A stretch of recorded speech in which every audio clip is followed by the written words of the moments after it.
All right. Where do we begin? Let's start here. I did a poll on Twitter of whose fault it is. The offensive of the offense. The offensive line, the coaches, the wide receivers, or Ben. Right now, the offensive line is winning has 72%, and nobody else has over 15%. So everybody's blaming the offensive line. Is it really just all their fault? No, I think it's a combination of all of them, to be honest with you, because there's no single one person at fault.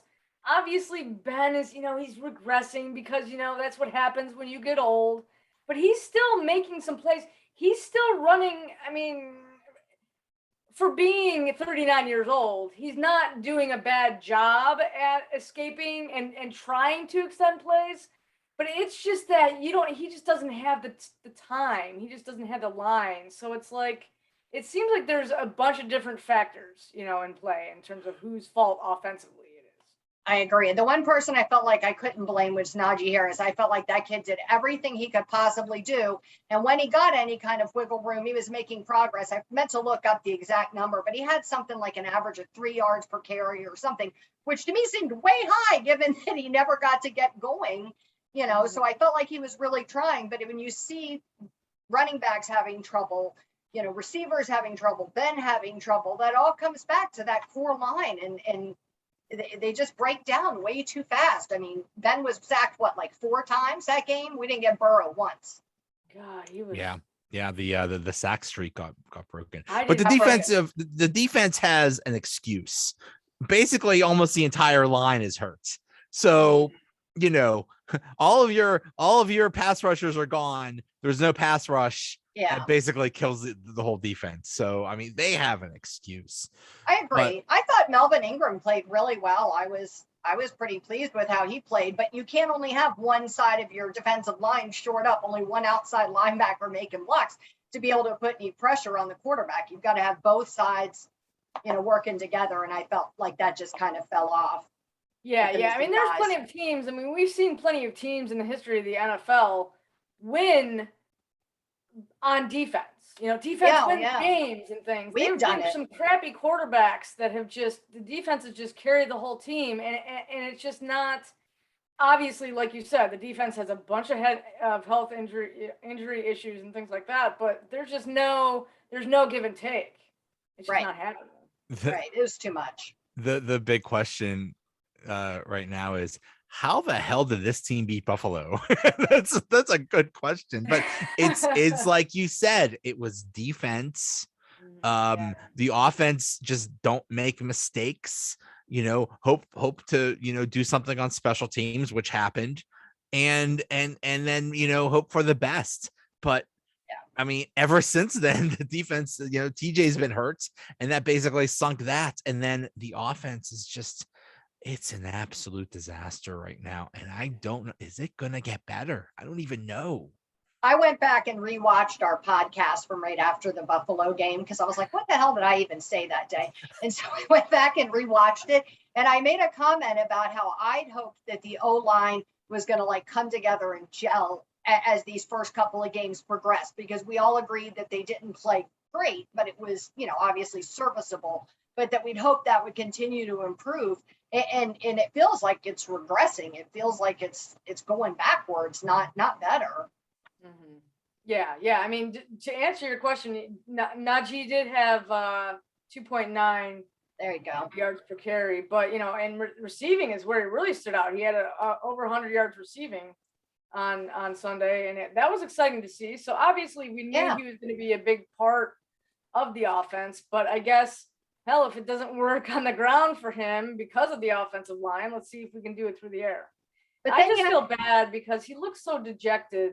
I know. After a lot of the game, you show him on the sideline, or if he's doing a post-game interview, he looks like he wants to carry this team on his shoulders, and he can't. He cannot be used to this on any level coming out of Alabama. Exactly. He hasn't lost 2 games in a row. Since high school. Ever. He said since high school. He said since high school. And then Tomlin today said, hey, man, welcome to the big. Welcome. Oh, yeah. Yep. Deal with it. Right. And that is part of that adjustment that all players have to make. They're all they were all standouts in college. You don't make it to the pros unless you were really good. And so that's, it's not unusual. But you also have to wonder, like, where does some of the blame go on the coaching staff? And I've never been the, like, fire Tomlin guy. That's not me. And I was really excited for Matt Canada to come in and make some changes this year, and do something different. And it just seems like we're predictable. I mean, I can call the plays sitting on my couch, without any effort. I mean, how many times can you do that screen pass to a wide receiver or a running back? I mean, they just see you lining up for it. It's predictable. Yeah, we keep talking about this. I think on the last two podcasts we were on, just about how everybody was so excited about the Matt Canada offense. Right. And it really looks very not different at all. At all. So it's like, what is going on? Like, is it because he's in the booth? Is it, are they not on the same page? Like what is going on? Why? And the common denominator really are Tomlin and Ben Roethlisberger, because, Canada, he's a new guy, you know what I'm saying? So, they just can't get anything going. It's frustrating. Basically, yeah, you're absolutely right. Basically, every worst case scenario is coming true right now that we thought before the season. It's like, well, is Ben too old? Is he not going to get along with Canada? Is the offensive line going to suck? So far, right now, it's all horrible. All three of those are coming true. It's scary, and I've heard a bunch of times these past couple of days, Canada he's either in over his head or he doesn't know what to do. That's the scary thing. Like when Tomlin said after the game, we ran out of plays or ran out of bullets or whatever he said, which was the dumbest thing I've ever heard. That was horrible. That was very unlike Tomlin, very unlike him to kind of throw somebody under the bus or make a comment like that. You know what I mean? He's usually really smart about saying something witty or just one of his phrases or kind of brushing it off or whatever. Exactly deflecting it something. Yeah, I was shocked when he said that. And it made me wonder, like, how much of that frustration for him is really what's happening. Do you know what I mean? That he would allow that to even come out. Mm-hmm. But how are you working in the pros and you run out of plays? I mean, I know Matt Canada is new to this and new to the pros, but it's not like he hasn't had time to prepare and get ready. It's not like you don't have other teams you borrow stuff from or other places you get things from. I mean, how does that even happen where you run out of plays? It's crazy. Do they have more plays in the pros than they do in college? I mean, maybe that's it. I don't know. Sure. But okay, the game is on the line. It's 4th and 10. And that's what you come up with. And that's what you come up with. Right. I don't care what the excuse is. And, when they asked Ben, he basically said, well, that's the play. And it sounded like, it's another thing I heard is he's not allowed to audible. He's not allowed to call his own things. It's like, what's going on here? What are we doing? Has he been told, hey, whatever the play is, you run the play and that's it? I don't know. We talked about this last time that, was one of the reasons why they came back in the Buffalo game second half looking better. Was it because Ben took over the offense or was it because something changed? So it makes you wonder, what's going on behind the scenes that we're not privy to with that, because there has to be something. I mean, this is crazy. Mm-hmm. Anytime. Yeah, I agree with Tyler Boyd. The comments that he made about, the Steelers they just gave up. Oh, by the way, Tyler Boyd, you messed up, buddy. If they played Seattle or Kansas City or someone outside of the division or outside of the conference, and you talk smack like that after you play him because you're not going to play him again, okay, so be it. Right. But you do that to a team in your own division that you're going to see later this year? Are you that? Come on, dude. I hope so. I hope it motivates You're them. from Pittsburgh, Tyler Boyd. What are you doing? Yeah. Did you not go to school at Clareton or University of Pittsburgh? Did you miss the days where you don't talk trash to the people that you're going to play in a few weeks? Come on, man. That's ridiculous. Even though he was right. Yeah, exactly. Yeah. I hate to say that. I hate that. I hate it when people say that because I always think these are pros. You make it here because you're all elite, and this is the best of the best, and everybody's so competitive. You know, you want to go and fight till the bitter end. I mean, we've seen teams that are down by huge deficits and they just don't give up. They may not win, but at least they're respectably trying. But here it just felt sad at the end, and like I don't like they gave up, and I hate to think that. Obviously they didn't give up, but Right. it sure seems like, and especially that's the other really telling thing Ben said. He said something like, we don't have the answers or something like that. It's like, we don't know how to fix it. And I think that's the problem. Obviously they didn't quit, but Right. I think they're so frustrated at this failure. They don't know what to do. They're just dumbfounded as we don't even know how to fix it. So that's what's frustrating, because this is the same thing that happened last year. Exactly the same thing. The offensive line stuff. They've had all these months. It's not like this is the third game and they're just starting to like lose it. Play together, right? It's been like this for so long that it's like, why don't they have an answer yet? You know, I understand for the 2021 season, you know what I mean, how it could be a little bit frustrating because you're trying to get things moving and whatever, but dude, it's a broken record. It's been the same way. This isn't new. You're right. This isn't new. And it always frustrates me because we've seen other teams, you know, be decimated by injuries or have their O-line break down, and they still manage to try to find some way to put things together and win a game. And I feel like for us, when there's insurmountable odds, we're just like, I don't know. I don't know what to do, you know. And I know that, like Joey said, I know they're not just giving up, but it feels really frustrating when, you know, I sat that whole game and kept waiting for like this comeback to happen. And when you watch other teams in other games, they're usually, when the quarterback goes to throw a pass, the wide receiver is somewhat open. You know, and like the wide receivers were running like totally different routes on Sunday, or they were quitting their routes early. Oh my God, they weren't even there. So frustrating. It is. Ben would throw it, you know, thinking they'll go one way and they go another way, or the wide receiver stops or goes a whole other route or something like that. It happens once, so be it. It happened a bunch of times, and it wasn't just. It's not just with Deontay. It was with Chase Claypool, who. It's really frustrating. But it is. Whenever the Steelers offense is out there, the wide receivers, it looks like they are completely covered all the time. They get no separation at all. Right. What is going on? Is it the scheme? Is it the coaching? Is it the players? Is it because Ben is scared? You know, I don't know, but it's just so frustrating. It is frustrating. It's really frustrating. And you watch that happen, and then you watch other teams play, and like their offensive play calling is creative and different, and they're not running the same 3 plays over and over again, and they don't look so predictable. And you just sit there, and I'm just so jealous. I want us to have that too. I feel like if we had some of those other components, we have the players to make it successful. If we could, you know, get some of those other problems fixed. Yep. It's so sad. It's sad, and it's like, you know, can it be? I mean, look who they have. They have Green Bay next week.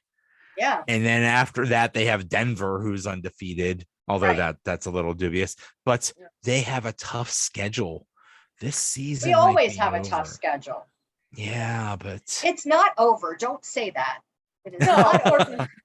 And the Broncos, it's funny because, as Joe said, you know, it's questionable, you know, they're undefeated. Yeah. I mean, a lot of people everybody was saying that about Pittsburgh last year, so. And they were right, so. Yeah. It's just a matter of time. Yeah. But I mean, Aaron Rodgers, it's good that a lot of our defensive players that were hurt look like they're going to play this weekend, because I feel like otherwise Aaron Rodgers would pick that defense we had on the field this past weekend apart. He would shred it. Yeah. I guarantee TJ Watt is going to play. Yeah. TJ Watt lives in Wisconsin. He is going to, Oh, that's it's true. basically That's like right. a hometown game for him. Mhm. He is Yeah. going to want to play in his home area. Right. So He is going to play. And they Yeah. said Highsmith is coming back, I think. So that'll be good. So it sounded like some of those injured players are coming back, which will help. But because otherwise, I don't know that we'd have a chance. Yeah, he didn't specifically, I don't think Tomlin specifically addressed the players that are eligible to return from IR. all he said, oh, yeah, that's right. Well, here's the thing. Tuitt, from what I hear, he's not coming back for, Not yet. No, he's not even Right. close to coming back. Right. Banner, Yeah. maybe. Banner, Mhm. maybe. And that's the thing is Shooks has a concussion. So who knows if he's going to play. Green, I don't know. I guess he's that was okay. scary. I was like, oh shit, what if we lose our, like, because it looked like very knee area, you know, anything with the knee is always very scary. Right. Put it that way. And so that was scary. And I was like, what if we lose? I hadn't even thought about the fact that what if we were to lose a starting offense, like our center, you know what I mean? For like the year. Like that would just be. I hate to say I this, don't think but we'd be able to come back from anything. Like I hate to say this, but maybe that's not the worst thing.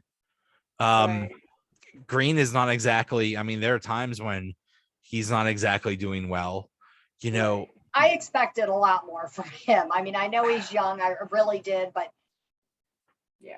they're babies. I just don't see that like ferocious attack sense that I'd expected to see. They've been put in such a terrible position. I agree. You know, they're just learning to be in the league, and this, they talk about baptism by fire. Yeah. And then, they didn't even play that much together in training camp. Right. But we talk about, is something wrong with Matt Canada? What about the offensive line coach? He's new also.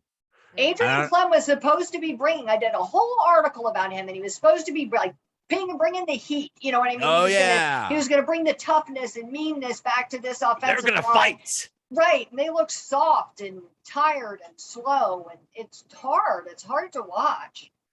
Yeah. Really another guy from injured reserve, though, McFarland. I mean, I'm curious to see what he's able to do, with Najee Harris in there. You know what I mean? Like that would be interesting. That would be interesting because he's supposed to be a speed guy. He's under Canada. He's a Matt Canadian. He is. He's a Matt Canadian. So maybe who knows? Someone said he should change his name to Matt America, then they would start winning. Oh my goodness, that's absurd. What is wrong with it? What is wrong? Canadians are too nice. I guess that's it. Sorry, we can't block, eh? That's true. Another thing is when Ben actually does get the ball past 1 or 2 yards, the wide receivers drop him. Or Eric Ebron does. I mean, right. God. What a waste of space that guy is. It's so hard. It's so hard. Freiermuth has shown don't get me wrong, it's only week 3, but he's shown week 4 almost.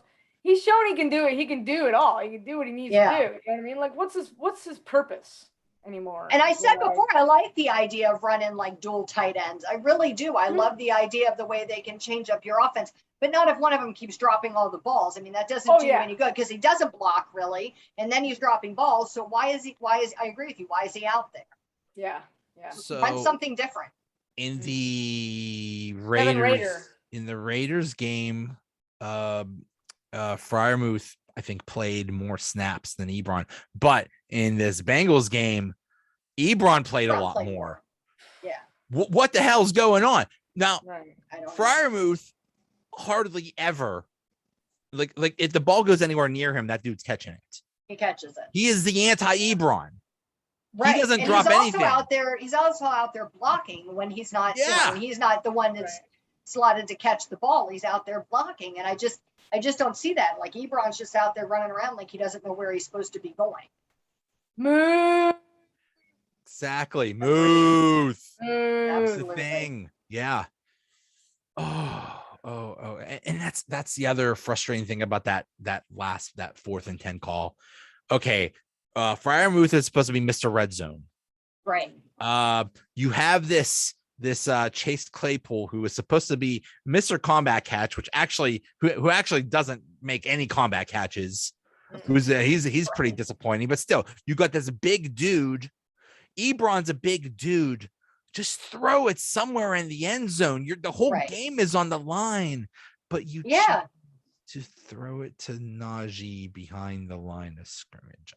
I hate to be the person. I hate this. I hate to be the person that's like, I remember when with the Steelers, because I just do. It's so tiresome. But I remember when we used to run all of these crazy trick plays, and we used to do all of these really creative things, and we were known for that in the league. And I understand that's very dependent on the personnel you have and how you set that up and all of those things. But that doesn't mean you can't still be creative with what you have. And like I said before, I keep looking for it. I see it in other teams. And I'm like, do they not watch these games? Because if I did, I would be stealing those ideas and writing them down as I watch the games. Like, why aren't you? Do a reverse, half bag pass, something. I don't even know why Derek Watt's on our team and why we're paying him, because I mean, it's like the biggest waste of money. Every week I get excited hoping we'll bring him in and utilize him somehow in some exciting way. And nothing.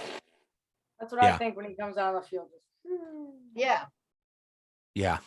I mean, I just, I just have no thought of them beating Green Bay. And Green Bay, Packers are just awesome. Their only hope is that they're not playing in Heinz Field. Maybe. The only hope is that all the analysts pick Green Bay this week, so I feel like that always works in our favor for some ridiculous reason. All the analysts pick the Steelers to beat the Raiders and the Steelers to beat the Bengals. Both weeks. Every single analyst. So I know. I knew when I saw we it, got, and now every single analyst has picked Green Bay to win. Yeah. So this is why I don't gamble. And so we'll come out and pull out exactly. Never on the Steelers. But this is why they'll come out and pull some giant win out of thin air with this game. You know what I mean? And then we'll be left next week talking and confused as to where it was for 2 weeks. Right. Yeah. I'm trying to be optimistic. Mm-hmm. I have a confession. The reason the Steelers lost these past 2 home games is because I went and I wore a new hat. Not this one. I wore a different hat. And obviously that is the reason why they lost. So I claim full responsibility for the Steelers. Don't worry, I'm not going to any more home games. So I tweeted that it was my fault because I made a charcuterie board for the game, and I normally don't do that. I was like, so clearly it looked really nice, but clearly it's what cost us the game. I jinxed us. And I couldn't believe how many people were like, that's silly. Nothing jinxes a game. I'm like, look, you're not from Pittsburgh. Seriously. I am so superstitious. I've kicked people out of my house. I've made people leave. I've made people get up and switch chairs. Yeah, it's serious business around here. This isn't working because you're sitting here and you're sitting here. We need to switch this. Oh, I bought the dog a jersey and I put it on him before the game this week. We had it off at halftime. I was like, clearly it's Bentley's jersey. It's got to come off. Yeah. Just in case it's that. Oh no, yeah. It's whatever room you're watching it in. Yes. Or like there'll be times where I'll be at some sports bar or something like that watching it and everything's fine. Yeah. And the game's not over. I'm coming home and in the car they're starting to lose. Yeah, and that's what it is. Turn around and go back. That's right. I don't think other fan bases are as superstitious as we are. I've never heard it from any others. I don't think either, so. That's probably just a Pittsburgh thing. It's a pretty Pittsburgh thing. Yeah. Yeah. We should see. There's probably some kind of, research on it or whatever. We should look and see. Yeah, that's true. I'll look that up. That would be interesting. Yep. No doubt. Yeah. But we'll see. I don't know. I just wonder. I mean, I think we can assume that the Green Bay game is going to be a loss and they'll be 1-3, which is not the worst thing in the world because it's an NFC team and whatever, but still, okay. But then Denver is a must win. You absolutely have to win against Denver. And I would almost say you'd have to be like if they lose to the Packers, they're gonna have to win the next two before they go into the bye week because then they're Right. screwed. Right. They're screwed. And it's funny because before the season started, we all, Joe asked us our predictions on what the Steelers were going to do. And I was like, they're still, I mean, don't get me wrong. This is only week 3. Once again, we're overreacting. But at the same time, you have to think about the fact that, like, it's it's not a very long season. I mean, it's longer than usual, obviously. But Still they not need long. to, there's just, they just need to get it together. And it's just, I lost my train of thought, but you know what I'm saying? Like before they go. Hey, I predicted like 10, 11, 12 games, maybe 13. I predicted they were going to win the division. And now I'm saying maybe they're playing a little bit for a quarterback. Right. Yeah. Yeah, I've seen a couple people say that. Survive. He's not going to survive all season. He's not going to survive all season. And the fact if Mason comes in, that's where they're done. They're not going to win more than 4 or 5 games. I'm calling it now.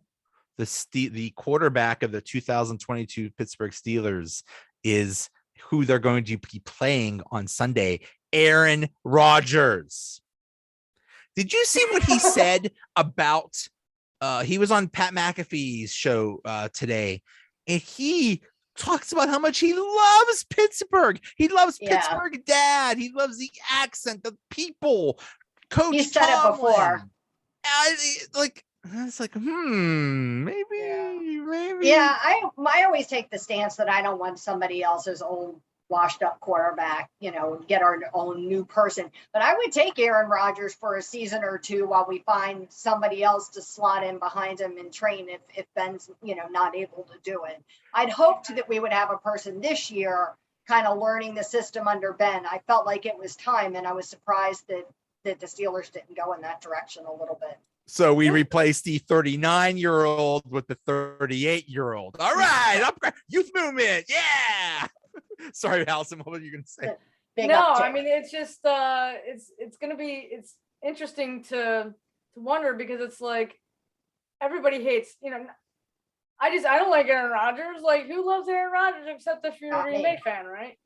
So, but at the same time, it's like, stopgap, that would be okay because, the years between freaking Bradshaw and Ben Roethlisberger were not kind to Pittsburgh. So no, they were rough. You would have thought that they would have had, like you said, LeeAnn, somebody, learning behind Ben Roethlisberger who's actually the future of the franchise. They tried. They tried with Mason, and look what happened. But we've known that. I feel like we've known that. Like, this isn't new information this season that Mason's not the one. Do you know what I mean? Right. At least it seems like to me. I know there's some people out there who still love him. So I feel like we've known that. So if Mason is just like he's okay at number 2, do you know what I mean? Maybe the plan was Haskins, which I think could have been a good one. I don't know. It just didn't seem like we developed him. That's a good point. When you realized Mason wasn't the guy, why didn't you get rid of Mason and bring in somebody that is going to be the guy? Yeah, have him learn another year. Like, get rid of Mason and Duck, and then you know what I mean, and then find some replacements that are at least possibilities. I hate the idea of just letting somebody hang on to fill a space, or you know what I mean, or be a warm body or whatever on the offense, because that's about how good he is when you put him out on the field. You know what I mean? Any warm body could do it. Yeah, you had mentioned drafting a quarterback, and that's the thing. It's like it's such a crapshoot. Even in the first round, you don't know. Get Trevor Lawrence. You know what I mean? There's nothing guaranteed that you're going to get a franchise quarterback just because you drafted him in the first round. Trevor Lawrence is putting up 2 interceptions every single game. Yeah, he was the most sure thing. I know. Messiah there is. And look at how he's doing. So, but I think we throw these to get these young kids in, as quarterback, and we throw them to the wolves. Put them out there with no time to develop behind, a veteran quarterback in the league. I mean, not always, but these very early first round draft pick quarterbacks. You know what I mean? That's what they do. They throw them out there, and then you see them struggle, and then they get benched, and then they come back in, and then some other team takes them, and then they get benched, and it becomes this like whole cycle. And I think it must hit their confidence some and make it hard to. Well, yeah, I mean, look at it. Learn the system. look who drafted Trevor Lawrence, Jacksonville, who's terrible. Terrible. You know, the bad teams get the high draft picks and they draft the quarterbacks, you Right. know, very high, but they're bad teams. So you're putting, you know, I don't care if you're, even if you are a good quarterback, you're going to be on a bad team, and it just perpetuates the cycle. So Yeah. it's Like just Mac For a Jones long kind of hit. time. Yeah, Mac Jones kind of hit the lottery going He to the did. Patriots because they didn't do well last year, but he's going to a team with a really strong coach who, while he's playing, will still work to develop him. I think it was like the best possible situation if he didn't come to Pittsburgh for him. but Tom Brady is coming to New England. I think the Bucks are going to win like 70-0. I think they're going to destroy New England. I And mean, he think knows every trick in the book. I mean, he Exactly. knows Belichick inside and out. I mean, yeah. and supposedly you would think Belichick knows Brady, but Tampa has a much better team. Yeah. And Yeah. God, is Brady going to want to rub it in? Oh, Yeah. I think so too. he's gonna. That's like that's like a primetime game, right? That's It like really a Monday night or- I'm sure. I'm Yeah. sure it's Yeah. prime time. I'm surprised people they haven't been talking about it for a month now, that we're Yeah. only starting to now get the hype about it. right. Yeah. It Well, I just think makes they you were wanna roll curious your to see eyes, though. how Tampa came back, and you're right, it does. It makes me sick. Yeah, it just makes you want to roll your eyes though with Mac Jones and New England. You know what I mean? Like, Yes. just not to say he's anywhere near, No. Tom Brady, but just the fact that he's gonna be successful. I and he's know. gonna be successful because of the freaking quarterback just makes you want to. You know what I'm It, saying? it was so know. annoying. It was so annoying because that was the perfect place for him to be. It was a perfect Mhm. marriage, and then It it really was. just fell into the Patriots' lap. It was Yeah, so with no effort, no trade, no need to do anything. And I think they got really, we'll see how it all shakes out in the wash, but I think they might have gotten the best quarterback, Yeah. out of the group, but best for them, best fit for them. Mhm. Yeah. Mhm. Yeah. I mean, quarterbacks develop at different rates. You know, this poor Tua guy, my goodness, they're already talking about getting rid of him. I He's been know. hurt so much, and Mhm.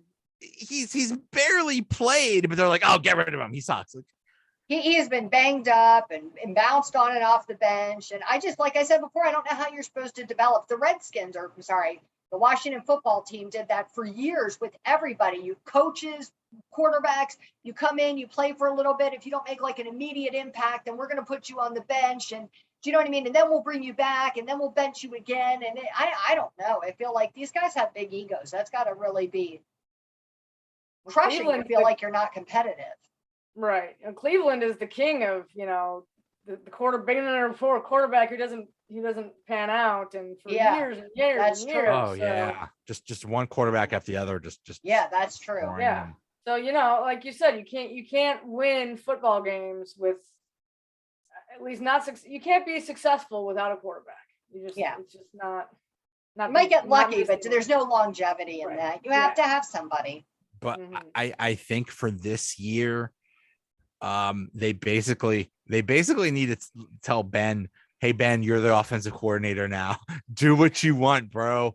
You're I mean, that's the only time they have been successful is when they go not no huddle or hurry up or whatever they want to Right. call it. Right. But there was that Nick Saban was on that he was talking to Peyton Manning in that Monday Night Football thing. Uh-huh. And he said something like, I don't understand why every offense just doesn't go no huddle. When you have a huddle, you give the defense time to adjust and bring in substitutions and stuff like that. But when you're Right. running no huddle, you're just doing play after play after play. And the defense doesn't have time to make any adjustments. And you're just moving down the field. So Right. just do that. And it's always been that's where we're at our most successful. So Yeah. I've never understood why that's not what we run 90% of the time. I Yeah, don't and running understand out. You talked about like Matt Canada running out of, the Steelers running out of plays. They'd be really screwed then, though. If they just kept Ben would running not run out of plays. They were plays, like, trust me. oh, we don't have any left. What do we do now? That was it. Ugh. Nothing left here. Right. Yeah, I don't know. I like when they asked Tomlin about that. He's like, yeah, we had a bad day. Like, no, that's not an excuse, dude. Yeah. He It's said we did not no. deserve to win. No, you did not. All right, guys. Well, I It's got to be better this week, right? yeah, hopefully. Fingers crossed. Yeah, exactly. I'm crossing my eyes. I'm crossing my toes. I'm crossing Yeah. Yeah. Oh boy. We'll see. We'll see. But thanks for letting me vent. I've been waiting Sure, thank you. for 2 days to scream about this stuff, and I finally got it out. So thank you for that. I screamed right away, and my neighbors were like, "What's going on over there?" Yeah, same. All right, guys. Hey, thanks See you so guys much. later. Thanks. Take Yep. care. See ya. Bye.